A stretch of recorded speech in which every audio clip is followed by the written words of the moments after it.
ঠান্ডা ঠান্ডা শীতের সন্ধ্যায় এটা ছাড়া আমার একদমই জমবে না। এত মজার হয় আর সারাদিনের ক্লান্তি একদম দূর করে দেয়। প্রথমে 2টা এলাচি নিয়ে নিয়েছি, একটা শিলপাটার উপরে 2 টুকরো দারুচিনি নিয়ে নিয়েছি, কয়েকটা গোলমরিচ নিয়ে নিয়েছি।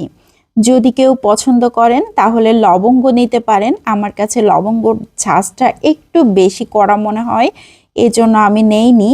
তবে যাদের পছন্দ হয় তারা নিতে পারেন। আমি সামান্য একটু আদা নিয়ে নিয়েছি।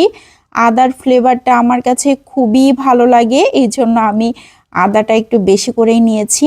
একটু থেতো করে নিয়েছি, খুব বেশি বেটে নেওয়া যাবে না, তাহলে বেশি ব্লেন্ড করলে রসটা বের হয়ে যাবে। আমি একটু থেতো করেই তারপর নিয়েছি। চুলাতে একটা প্যান বসিয়ে দিয়েছি, তার মধ্যে 1.5 কাপের মতো আমি দুধ নিয়ে নিয়েছি, লিকুইড, একদম খাঁটি সুন্দরবনের মধু। এই মধুটা আমি অর্ডার করেছিলাম স্বদেশী বিপণন কেন্দ্র থেকে। মধুটা এত সুন্দর, আর এই মধু আমি প্রতি বছর শীতের মৌসুমে অর্ডার করে থাকি। স্বদেশী পেজের এই মধুটা এত সুন্দর হয়, একদম খাঁটি মধু। সুন্দরবন থেকে মৌয়ালদের দ্বারা সংগ্রহ করা হয় এই মধু, একদম খাঁটি। যারা নিতে চান তারা স্বদেশী পেজে ইনবক্স করতে পারেন। ভিডিওর ডেসক্রিপশন বক্সে আমি পেজ লিঙ্কটা মেনশন করে দিব। যারা একদম খাঁটি মধু খুঁজছেন এই শীতের মৌসুমে, তারা এখান থেকে নিয়ে নিতে পারবেন।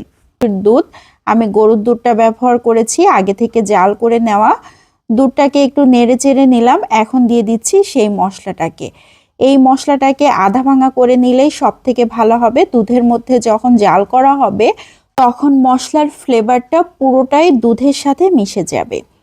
বেশ কিছুক্ষণ ধরে এভাবে জাল করে নিয়েছি। এখন দিয়ে দিচ্ছি চা পাতি।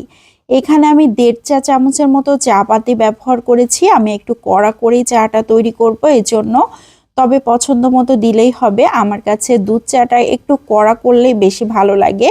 বেশ কিছুক্ষণ ধরে কিন্তু জাল করে নিচ্ছি।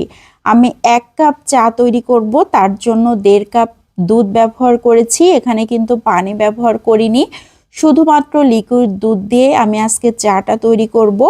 এভাবে চাটা তৈরি করলে এত বেশি টেস্টি হয় আর এত মজার ফ্লেভারফুল হয়, খুবই ভালো লাগে এই মশলা চাটা। শীতের সন্ধ্যায় এরকম একটা চা হলে আমার আর অন্য কোনো কিছুই লাগবে না, এত ভালো লাগে। আর সারাদিনের ক্লান্তি তো একদম দূর হয়ে যায়। আমি এখানে চিনি অ্যাড করছি না, গুঁড়ো দিচ্ছি না, আমি এখানে মধু দিচ্ছি।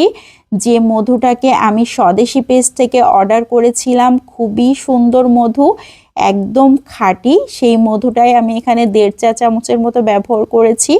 আমার কাছে মনে হয় যে মশলা চাতে মধু দিলেই খেতে ভালো লাগে।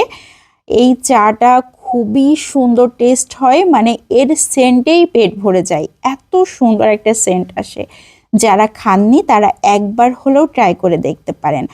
চিনি ব্যবহার করলে আমার কাছে মনে হয় বেশি মিষ্টি হয়ে যায়, তখন কেমন জানি একটা লাগে, এর জন্য মধু দিলেই খেতে ভালো লাগে। তো কেমন লাগলো সবাই লাইক ও কমেন্টের মাধ্যমে জানাবেন। আজকের মতো বিদায় নিচ্ছি। আসসালামু আলাইকুম।